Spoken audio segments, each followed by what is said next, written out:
Hello दोस्तों, मैं आनंद प्रकाश आर्य स्वागत करता हूं आपके अपना नॉलेज पार्क में। आज हम लोग एक ज्योग्राफी के सेट से साथ लेकर आए हैं, जिसमें हम लोग लगभग 1000 से प्लस क्वेश्चंस को करेंगे। जिसमें कुछ इम्पोर्टेंट क्वेश्चंस हैं और हर सेट में 50 क्वेश्चन होंगे और ये 25-25 क्वेश्चंस के 2 स्लाइड होंगे हर सेट के। तो इस तरह से हम लोग करते जाएंगे और भी कई सेट्स इसमें आएंगे। अभी फ़िलहाल ज्योग्राफी का अपलोड किए हैं और धीरे धीरे हिस्ट्री, पॉलिटी और भी सब्जेक्ट्स के अपलोड किए जाएंगे। तो इसे ज़्यादा से ज़्यादा शेयर करें ताकि ज़्यादा से ज़्यादा लोग इससे जुड़ सकें। तो चलिए, टाइम को वेस्ट ना करते हुए आगे इससे शुरू किया जाए। तो और एक और बात, अब पहले आप किसी भी क्वेश्चन को खुद से करने की कोशिश कीजिएगा। उसको खुद से करने के बाद आप अपने कमेंट बॉक्स में कितने आपके क्वेश्चन सही हुए हैं उसे भी ज़रूर मेंशन करें। ठीक है, टॉपिक को शुरू किया जाए। पहला क्वेश्चन, मिट्टी की रचना सामान्यतः निम्नलिखित प्रक्रिया द्वारा होती है। ऑप्शन ए अपरदन, बी निक्षेपण, सी निवर्णीकरण और डी अपक्षयन। तो इसका सही आंसर होगा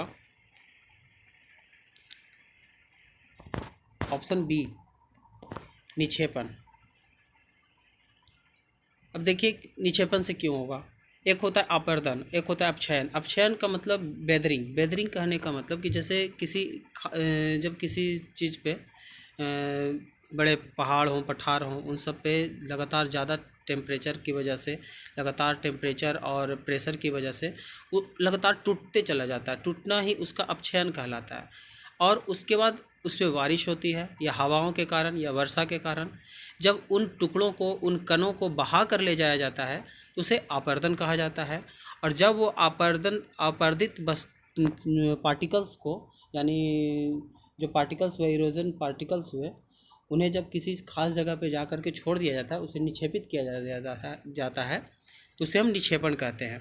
तो इस प्रकार मिट्टियों की रचना होती है। आइए अब नेक्स्ट क्वेश्चन पे।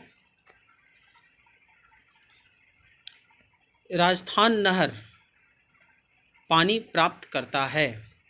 राजस्थान नहर पानी प्राप्त करता है। ऑप्शन ए सतलज नदी से, ऑप्शन बी ब्यास नदी से, ऑप्शन सी चंबल नदी से और ऑप्शन डी रावी नदी से। तो इसका सही आंसर होगा ऑप्शन ए सतलज नदी से। सतलज नदी से इसे इंदिरा गांधी नहर भी कहा जाता है। ठीक है, नेक्स्ट क्वेश्चन नंबर 3,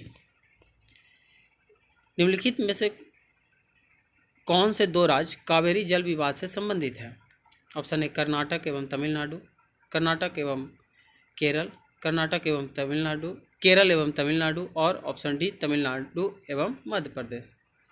तो इसका सही आंसर हो जाएगा कर्नाटक और तमिलनाडु। जैसे आप जानते हैं कि कावेरी नदी एक 12मासी नदी है जहाँ सालों भर वर्षा का पानी मौजूद होता है। इसे दक्षिण भारत की गंगा के नाम से भी जाना जाता है।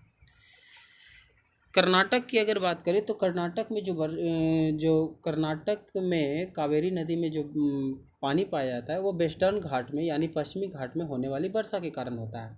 वहीं तमिलनाडु एक पूर्वी घाट के क्षेत्र में पाया जाता है और वहाँ के वर्षा के कारण उसमें पानी आता है। तो लगातार पानी इसमें 12 बार से इसमें पानी आती रहती है, दोनों तरफ वर्षा होने के कारण से। Next question number 4, Sardar Sarovar परियोजना किस राज्य में निर्माणाधीन है। Option A Rajasthan, option B Madhya Pradesh, option C Uttar Pradesh और ऑप्शन डी गुजरात। तो इसका सही आंसर हो जाएगा option D Gujarat. Next question, ये तो सब जानते होंगे सरदार सरोवर के बारे में। नेक्स्ट क्वेश्चन है, भाखड़ा नागल बहुउद्देशीय परियोजना किस नदी पर बनी है। तो भाखड़ा नागल जो परियोजना है वो आपको सतलज नदी पे बनी है, option C. Question number 6, Bharat का सबसे ऊंचा जलप्रपात जोग किस राज्य में अवस्थित है। Option A Uttar Pradesh, option B Paschim Bangal, option C Karnataka और ऑप्शन डी महाराष्ट्र। तो इसका सही आंसर हो जाएगा ऑप्शन सी कर्नाटक। ये जोग जो है इसे महात्मा गांधी वाटर जलप्रपात के नाम से भी जाना जाता है। नेक्स्ट क्वेश्चन है लूनी नदी। लूनी नदी किस में गिरती है? तो आपको पता होगा कि लूनी नदी जो है राजस्थान के में बहने वाली और ये बहुत ही छोटी नदी है, लगभग 400 कुछ किलोमीटर ही इसकी लंबाई होगी। तो अगर लूनी की बात करें तो लूनी को सागरमती भी कहा जाता है, ठीक है। और ये अरावली से निकलती है, ये जो नदी है वह अरावली से निकलती है, ठीक है। और इसमें इसके बाद में बताया कि इसे सागरमती भी कहा जाता है। सागरमती एक नदी है जो कि अरावली से निकलती है, ठीक है। और एक सारासूती नदी होती है जो कि पुष्कर की पहाड़ी से निकलती है। तो जब ये सागरमती और सारामती जब ये दोनों मिल जाती है आगे चल करके तो यही लूनी नदी कहलाती है। तो लूनी नदी को सागरमती भी कहा जाता है और लूनी भी कहा जाता है। जब सारासूती और सागरमती दोनों जब मिल जाती है तब ये लूनी कहलाती है। अब आइए नेक्स्ट क्वेश्चन में, क्वेश्चन नंबर 8। निम्नलिखित में से कौन सी नदी एस्चुअरी बनाती है? Option A Ganga, option B Narmada, option C Krishna और ऑप्शन डी कावेरी। तो इसका सही आंसर हो जाएगा ऑप्शन बी नर्मदा, ठीक है। यही नर्मदा और तापी जो है कुछ जो नदियां हैं वो एस्चुअरी बनाती हैं। Next question, question number 9। Brahmaputra नदी भारत में मैदानी भाग में किस नाम से प्रवेश करती है?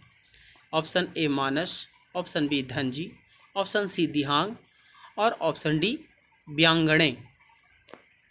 तो इसका सही आंसर हो जाएगा दिहांग। ये दिहांग नदी से अरुणाचल प्रदेश में ये प्रवेश करती है, ब्रह्मपुत्र नदी जो कि दिहांग नाम से प्रवेश करती है। और यह प्रवेश करती है यांग्याप दर्रा से होकर के, याद रखिएगा यांग्याप दर्रा से होकर के, ये अरुणाचल प्रदेश के यांग्याप दर्रे से होकर के ये भारत में प्रवेश करती है और ये दिहांग नाम से प्रवेश करती है। Next question, question number 10। Bharatvarsh की सबसे लंबी नदी, बहुत ही इजी क्वेश्चन है तो सब जानते होंगे, गंगा नदी, जिसकी लंबाई लगभग 2525 किलोमीटर है। आगे क्वेश्चन नंबर 11। कहाँ भागीरथी और अलकनंदा मिलकर गंगा बन जाती है? तो ये आपको पता होगा। ऐसे ऑप्शन है, option A Karnaprayag, option B Devprayag, option C Rudraprayag और ऑप्शन डी गंगोत्री। तो इसका सही आंसर हो जाएगा option B Devprayag. Next question, question number 12। Lagoon क्या है? ऑप्शन ए तालाब, बी झील, सी झरना और डी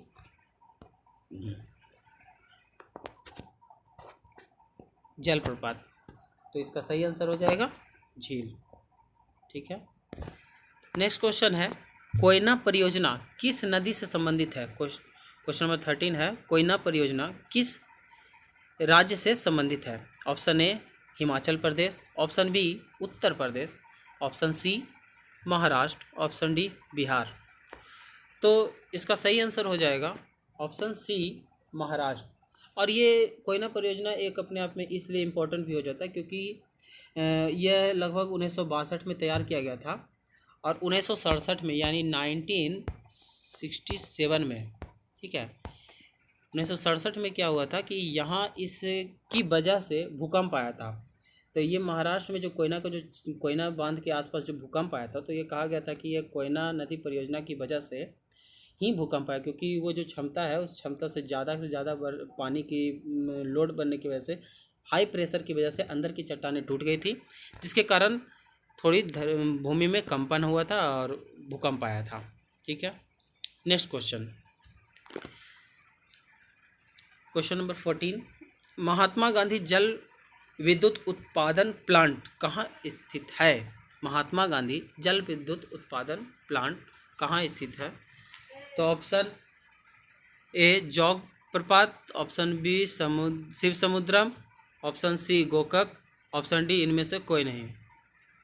तो इसका सही आंसर हो जाएगा जोग जलप्रपात। तो जोग जलप्रपात को ही महात्मा गांधी जलप्रपात के नाम से भी जाना जाता है और उसी पे जल विद्युत उत्पादन प्लांट भी बनाया गया है।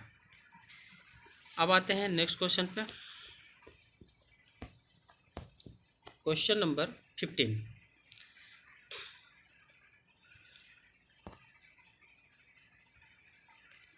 क्वेश्चन नंबर 15, भारत के विद्युत उत्पादन में किस प्रकार के विद्युत का अधिकतम हिस्सा है?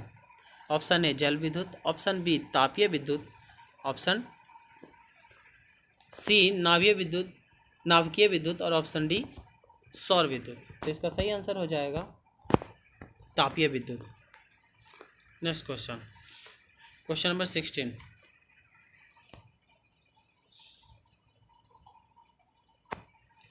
क्वेश्चन नंबर 16 है, निम्नलिखित में से किस नदी को दक्षिण गंगा कहा जाता है?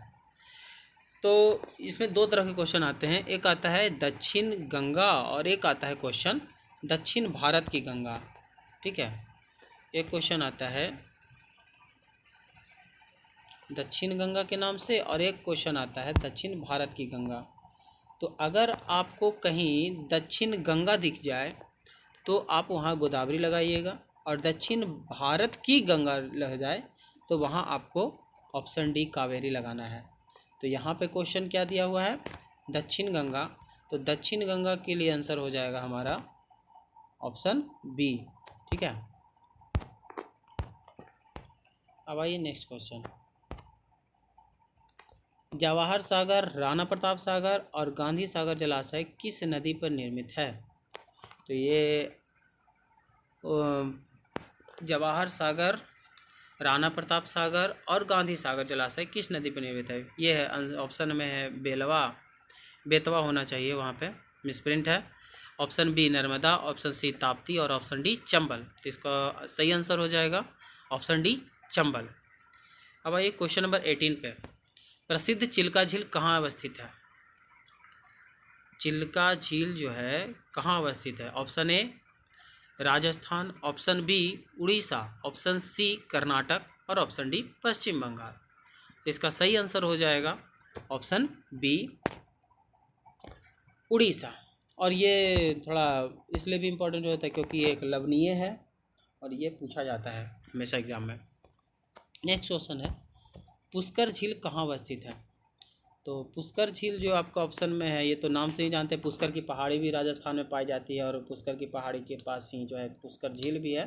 ये दोनों के दोनों राजस्थान में है। Next question, question number 20, Loktak झील किस प्रांत में अवस्थित है? Option A Sikkim, option B Manipur, option C Tripura और ऑप्शन डी मिजोरम। तो इसका सही आंसर हो जाएगा ऑप्शन बी मणिपुर। ठीक है, नेक्स्ट क्वेश्चन, भारत में सबसे लंबा बांध कौन सा है? ठीक है, भारत की जो सबसे लंबा बांध है वो कौन सा है? ऑप्शन ए भाखड़ा बांध, ऑप्शन बी नागार्जुन सागर बांध, ऑप्शन सी हीराकुंड बांध और ऑप्शन डी कोसी बांध। तो अगर भाखड़ा बांध की बात करें तो भाखड़ा ये सबसे ऊंचे में आता है। ये हिमाचल प्रदेश में है भाखड़ा बांध, और जो कि गोविंद सागर पे बनाया गया है। और बी की बात करें तो नागार्जुन सागर जो है कृष्णा नदी पे बनाया गया, जो कि तेलंगाना में है। ऑप्शन सी हीराकुंड बांध ये महानदी पे बनाया गया है और ये उड़ीसा में है। और ऑप्शन डी कोसी बांध ये भारत और नेपाल बॉर्डर पे है, जो कि कोसी नदी पे बनाया गया है। तो इसका अगर सबसे लंबी बांध की बात की जाए तो इसका सही आंसर हो जाएगा ऑप्शन सी हीराकुंड बांध। नेक्स्ट क्वेश्चन, मेटूर बांध किस नदी पे बांधा गया है? मेटूर बांध किस नदी पे बनाया गया है? Option A Gavani, option B Kaveri, option C Hemavati और ऑप्शन डी पालार। तो मेटूर बांध का इसका सही आंसर हो जाएगा option B Kaveri. Next question, निम्न में से कौन सी नदी रिफ्ट घाटी से होकर बहती है?